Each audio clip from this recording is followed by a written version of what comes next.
আবারও আবারও ভারতীয় সমর্থকদের কপালে চিন্তার ভাঁজ। কারণ একটাই, হামজা চৌধুরী এখন বাংলাদেশে চলে আসছে।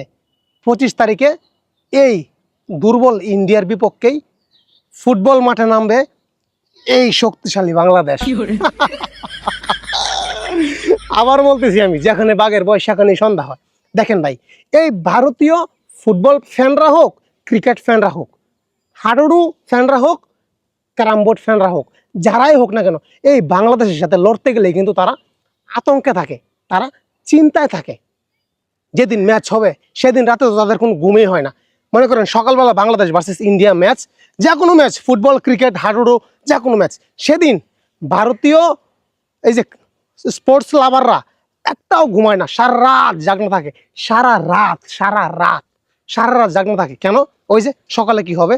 এবং স্টেডিয়ামে যখন যায়, যেদিন খেলা, স্টেডিয়ামে যেদিন যায়, সাথে পকেট ভর্তি টিস্যু, রুমাল, মানে চোখ মুছার জন্য। আপনারা যারা কলকাতার অডিয়েন্স আছেন ইন্ডিয়ার, আপনারা একটা জিনিস ফলো করবেন, যারা স্পোর্টস লাভার, বাংলাদেশের সাথে যেদিন খেলা হবে, মনে করেন সকালে ঘুম থেকে ওঠার পর ওনাদের চোখ দেখবেন লাল টক লাল। কেন? ওই যে সারা রাত ঘুমায় নাই, শুধু টেনশন। তো এমনিতেই তারা টেনশন করে বাংলাদেশের সাথে খেলা হইলে। আর এখন বাংলাদেশ ফুটবলে সবচেয়ে বড় তারকা লেচেস্টার সিটিতে খেলে আসছে এরকম একটা ফুটবলার। কি বলবো আমি, আফগানিস্তান পাকিস্তান তো দূরের কথা, ইন্ডিয়ান টিমে তো নাই, আফগানিস্তান পাকিস্তান টিমেও নাই, এরকম একটা দুর্দান্ত লেভেলের বিশ্বমানের একটা ফুটবলার।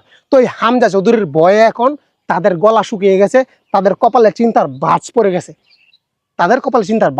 তো যারা আছেন স্পোর্টস লাভাররা, আপনারা অপেক্ষা করেন, এই শক্তিশালী বাংলাদেশ নতুন রূপে ফিরে আসবে। কবে? বেশি দিন কিন্তু নেই, মার্চের 25 তারিখ সন্ধ্যা 7:30।